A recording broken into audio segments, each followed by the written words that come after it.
างนี้ร่อนเอาหำไม่เท่าเป็นตำเขาโอ้เป็นภาพบรรยากาศที่หาเบิ่งเลย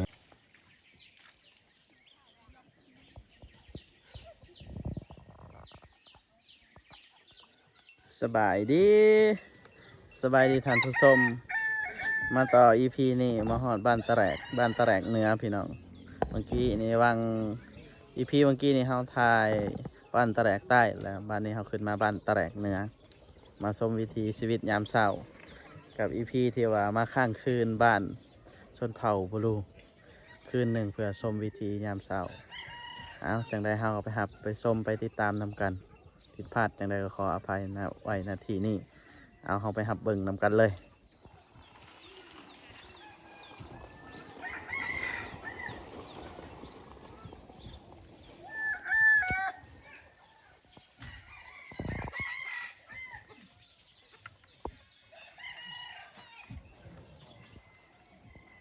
โอ้เหล่าเข่าได้พี่น้องคิดว่าเพื่อนเป็นเหล่าบักใหญ่คิดจะได้เข่าลายได้เพื่อนหลังนี้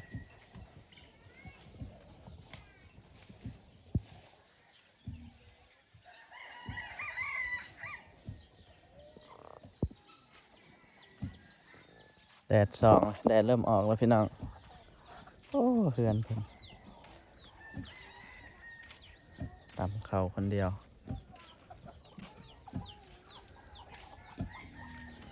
ช่วงนี้เขามาเขตชนบทเพิ่นว่าบ่ต้องคือเขาถือน้ำมาก็ได้เจ้าบ่หิวดอกเขามีเขาให้กินเรียบร้อยเพิ่นว่าช่วงนี้เขาจะได้กินข้าวใหม่เนาะ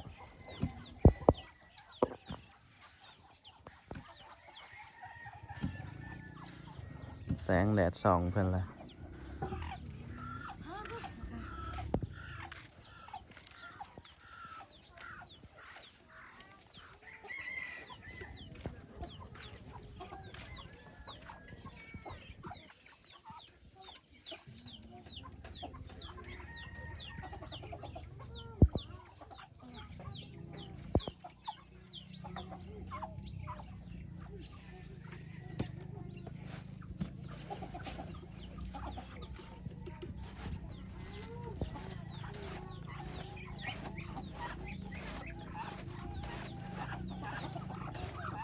พันเอาหำเลี้ยงหมูเลี้ยงเป็ดเลี้ยงไก่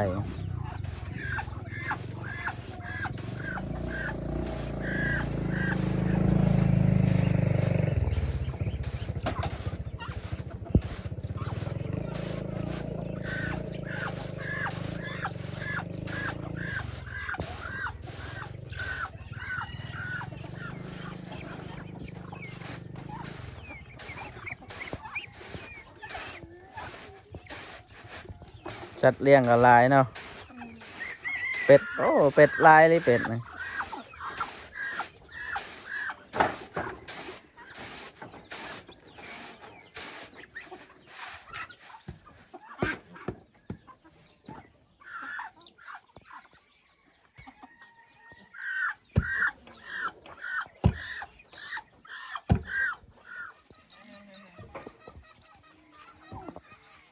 ภาพบรรยากาศแสงแดดส่อง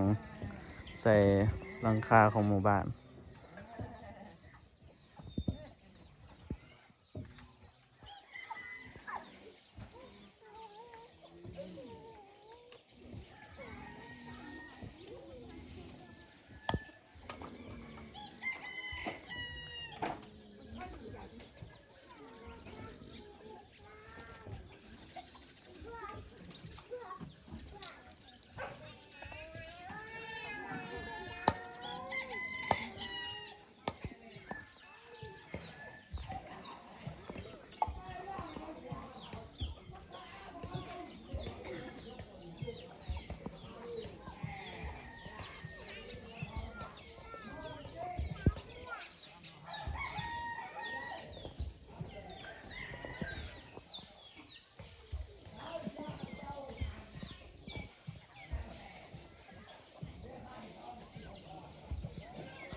ทางนี้ร่อนเอาหำไม่เท่าเป็นตำเขาโอ้เป็นภาพบรรยากาศที่หาเบิ่งได้ยากเลยพี่น้องเลยบรรยากาศยามเศร้าของพี่น้องในหมู่บ้านชนบทของพี่น้องชนเผ่าบรู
บรรยากาศยามเศร้าของพี่น้องชนบทของชนเผ่าบรูส่วนรายก็สิมีแต่ตำเขาเนาะช่วงนี้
บรรยากาศยามเศร้า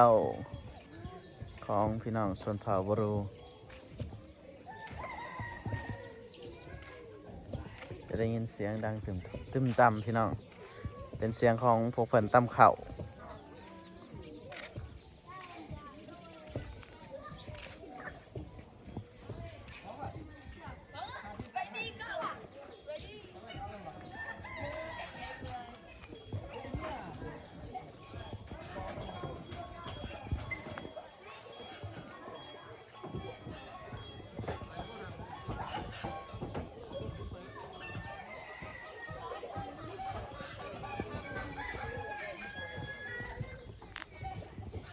หมู่บ้านนี้เพิ่นเลี้ยงไก่หลายเบิ่งไก่คันเด็กก็ถึกนะ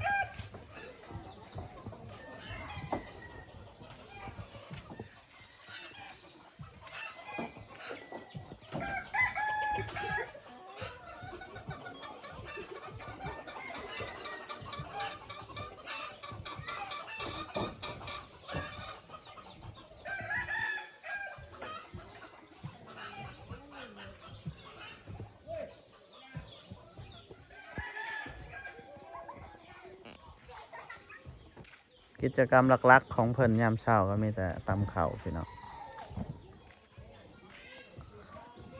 ช่วงนี้เฮาได้กินข้าวใหม่แน่นอนครับมาเขตชนบทนี่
เป็นบรรยากาศอยู่ลำน้ำเซพี่น้องเป็นน้ำเซบรรยากาศยามเช้าอยู่แคมป์เซของพี่น้องชนเผ่าบ้านตะแหลก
เพิ่นเลี้ยงควายแล้วนะควายหาก็คือจะเป็นหาก็มาเลี้ยง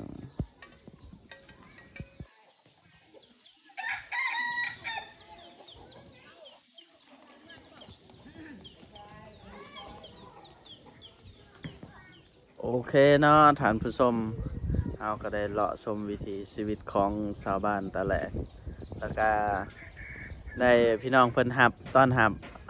ต้มไก่ให้กินได้กินข้าวสามัคคีกับครอบครัวเพิ่นได้กินข้าวกินน้ำเพิ่นตอนหับพวกเฮาดีอะไรพี่น้องนี่แหละเป็นบรรยากาศที่เฮามา